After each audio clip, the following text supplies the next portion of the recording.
Hello enemy lovers, स्वागत है आपका हमारे चैनल पर। और आज हम देखेंगे केजू नंबर 8 सीजन 2 के एपिसोड नंबर 10 को। एपिसोड की शुरुआत में हम यहाँ पर काफाका के पुराने साथियों को देखते हैं जो कि टोकू की बेटी की शादी में काफका का वेट कर रहे होते हैं। तब टोकू को स्टेज की तरफ बुलाया जाता है, जिस वजह से वो बहुत ज्यादा नर्वस हो जाता है। और उसकी बेटी यह देख के उसे एक जोर से हील मारती है और उसे नर्वस होने से मना करती है। तब वो लोग वेडिंग हॉल में एंटर करने लगते हैं, जहां टोकू की बेटी उसे हर चीज के लिए थैंक यू कहती है। तभी वेडिंग हॉल के पीछे एक बड़ा सा काइजू आ जाता है, जो कि वहां पर हमला कर देता है। तब इसके बारे में एक ऑपरेटर डिफेंस एफ को बताने लगता है। पर तभी उन्हें पता चलता है कि पूरे शहर पर ही अलग अलग जगह पर काइजूस ने हमला कर दिया है। तब हम यहाँ पर देखते हैं टोक्यो की अलग अलग जगहों पर बहुत सारे काइजूस दिखाई देने लग गए होते हैं, जिस वजह से लोग डर जाते हैं। और यहाँ टोकू अपने सन इन लॉ को लेकर भाग रहा होता है, और तभी काइजू फिर से उन पर हमला कर देता है, जिससे कि वो लोग नीचे गिर जाते हैं। और टोकू देखता है कि उस काइजू ने उसकी बेटी पर हमला कर दिया है, जिस वजह से वो उस काइजू को खून दिखाने लगता है ताकि वो उसकी बेटी को छोड़ दे। तब वो काइजू उसकी तरफ ध्यान न देते हुए उसकी बेटी को खाने लगता है। पर तभी गैन वहां पर आ जाता है और उस काइजू के टुकड़े टुकड़े कर देता है, जिसे देखकर टोकू बहुत ज्यादा इमोशनल हो जाता है। तब हम यहाँ पर देखते हैं मीना ने भी अपने साइड वाले काइजू को संभाल लिया होता है, जिस वजह से गैन और बाकी सारी डिफेंस फोर्स भी लड़ने के लिए तैयार हो जाती है। तब यहाँ सारे डिफेंस फोर्स को नए नए सूट मिले होते हैं, जिससे कि उनकी पावर बढ़ चुकी होती है। और यहाँ गैन भी काइजूस को मारना स्टार्ट कर देता है। तब गैन अपनी आंखों की मदद से सारे काचूस के कोर्स को ढूंढ लेता है और एक ही झटके में उन सभी काचूस को खत्म कर देता है। तो ए जी, आखिरकार क्या हालचाल है? मेरे पास एक गुड न्यूज़ है और एक बैड न्यूज़। गुड न्यूज़ ये है कि फर्स्ट और थर्ड डिवीजन पूरे टोक्यो को संभाल रही है और लोगों को भी काफ़ी तेज़ी से इवैक्यूएट करवाया जा रहा है। तो फिर बाकी डिवीजन्स के रीइंफोर्समेंट का क्या स्टेटस है? वही तो बैड न्यूज़ है। काइजूस ने पूरी कंट्री पर हमला कर दिया है, जिस वजह से सारी डिवीजन्स अपनी अपनी जगह पर सारे काइजूस को संभालने लगी हुई है, जिस वजह से वो हमारे पास रीइंफोर्समेंट नहीं भेज सकते। हमें चारों तरफ से काइजूस के दिखने की रिपोर्ट मिल रही है, और शायद और भी काइजूस आ रहे हैं। काइजूस ह्यूमंस की सारी इंपॉर्टेंट फैसिलिटीज पर हमला कर रहे हैं, और ये एक ऐसी चीज है जो हमने आज तक कभी नहीं देखी। तो फिर इसका एक ही मतलब है कि यह सब कुछ काइजू नंबर 9 का किया धरा है। हमने इतने सारे काजूस आज से पहले कभी नहीं देखे, तो इसीलिए हम रीइंफोर्समेंट पर निर्भर नहीं रह सकते। तो आखिरकार हमें क्या करना चाहिए? हमें इन्हें अब खुद ही मारना पड़ेगा। और हम इतने टाइम से इसी चीज़ की तो प्रैक्टिस कर रहे थे। तो चलो फिर इजी, अब उसकी बारी आ चुकी है। तब हम यहाँ पर जापान डिफेंस फोर्स का बेस देखते हैं, जहाँ पर कि कोरू ने नंबर 4 वेपन पहन लिया होता है। इसे हिकारी के बाद किसी ने नहीं पहना है। देखो इस आओ, ऐसा लग रहा है जैसे कि हिकारी सच में वापस आ चुकी है। तब यहाँ की कोरू को एक कॉपेट में बिठा दिया जाता है नंबर 4 वेपन।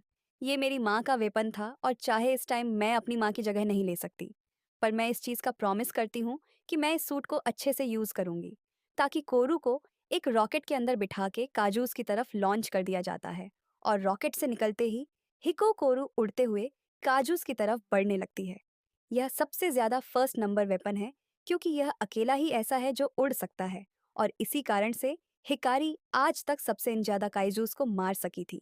तो यहाँ कुछ सोल्जर्स एक काइजू पर हमला कर रहे होते हैं, और किकोरू आकर उसे सीधा तबाह कर देती है। किरू, तुम्हारे पास सिर्फ 10 मिनट है, तो इसीलिए उस जगह को जल्द से जल्द खाली करो मेरे बेवकूफ़ स्टूडेंट। इसके लिए तो सिर्फ 5 मिनट ही काफ़ी है मेरे बेवकूफ़ टीचर। तब वहां पर एक और काइजू आ जाता है, पर कि उसे एक पल में ही काट देती है, जिसे देखकर सोल्जर्स को समझ में आ जाता है कि अगर वह ऐसे ही फायर करेंगे तो वो किरू के रास्ते में आ जाएंगे, जिस वजह से वो अपनी गोलियों को फ्रीज बुलेट्स में कन्वर्ट कर लेते हैं ताकि वो काइजू के मूवमेंट्स को रोक सके। तब वो लोग काइजू के मूवमेंट्स को रोकना स्टार्ट कर देते हैं, जिस वजह से कि कोरू और भी काजूस को ठिकाने लगा देती है कि कोरू के पास हमेशा से अपने फादर की अटैक पावर थी, और अब इसके पास अपनी माँ की मोबिलिटी भी आ गई है। मुझे पता है कि मैंने अभी अभी कहा था कि कोरू बिल्कुल हिकारी की तरह है, पर मैं इस चीज़ को वापस लेता हूँ इस आओ, क्योंकि ये बिल्कुल तुम दोनों की तरह है।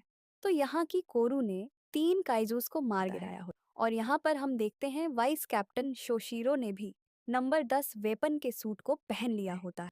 तो आज वो दिन आ ही गया। शशि, तो चलो फिर अब मुझे लड़ने दो। मैंने तुम्हें कहा था ना कि मैं इंचार्ज हूँ, तो इसलिए चुप रहो और मुझे खुद को इस्तेमाल करने दो। और हाँ, कनोमी आखिर का यह सूट बोलने क्यों लगा हुआ है? इस तरह तो इसे कंट्रोल करने में और ज्यादा मुश्किल हो रही है। यह पहला ऐसा वेपन है जो कि बोलने वाले काजूस से बनाया गया है, जिससे इसे सिंक्रोनाइजेशन में दिक्कत आ रही थी। तो इसलिए आवाज के साथ कम्युनिकेट करना ही सबसे ज्यादा बढ़िया था। यह अभी भी प्रोटोटाइप है।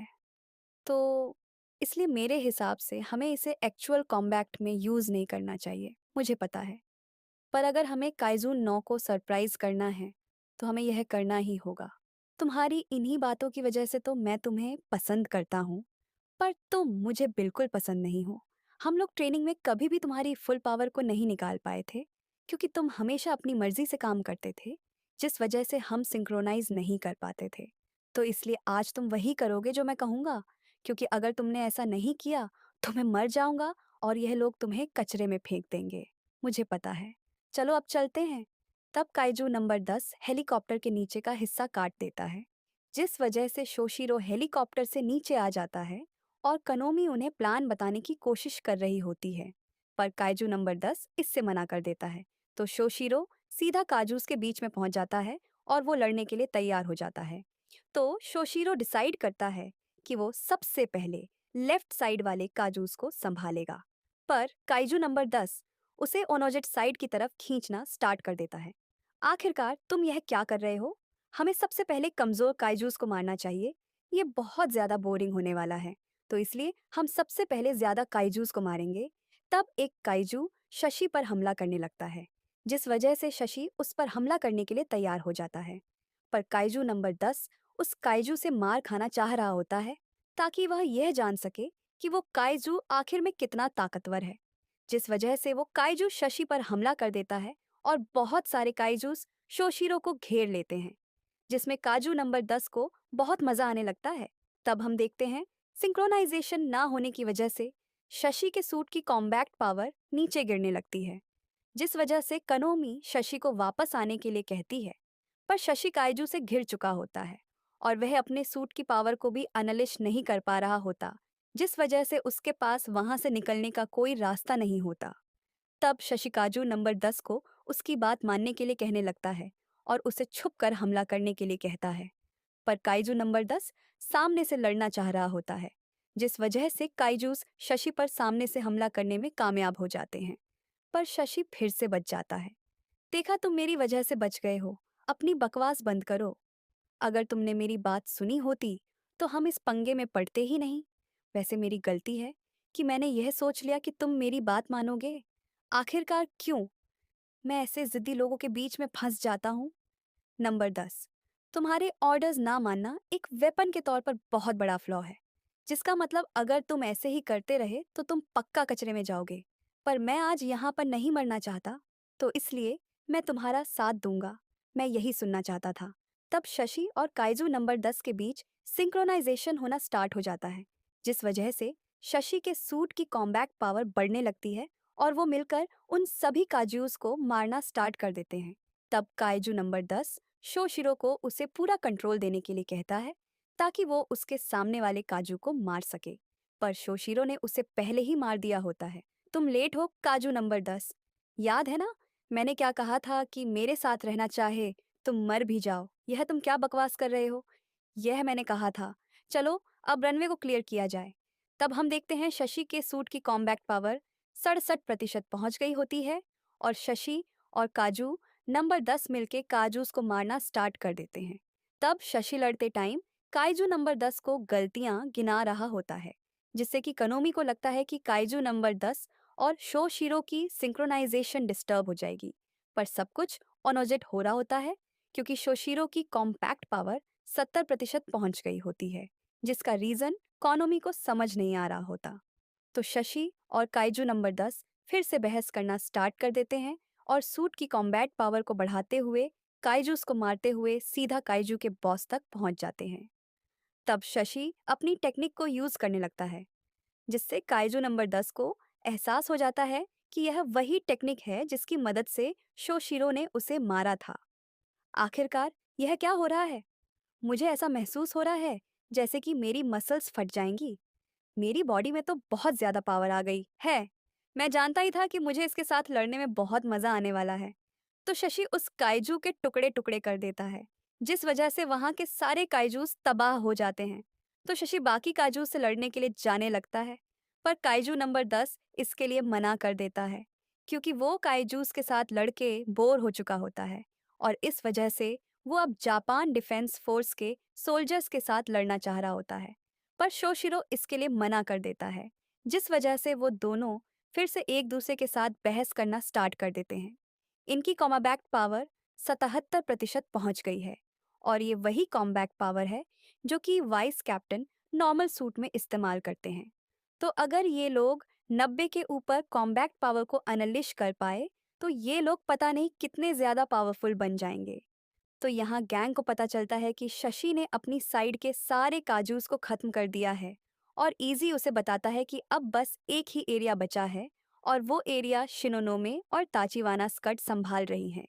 पर ट्रैफिक की वजह से उन्हें अटैक करने का मौका नहीं मिल रहा है और वहां पर 6 और बड़े काइजूस भी आ गए हैं, जिस वजह से उन्हें अटैक करने में और ज्यादा मुश्किल हो रही है।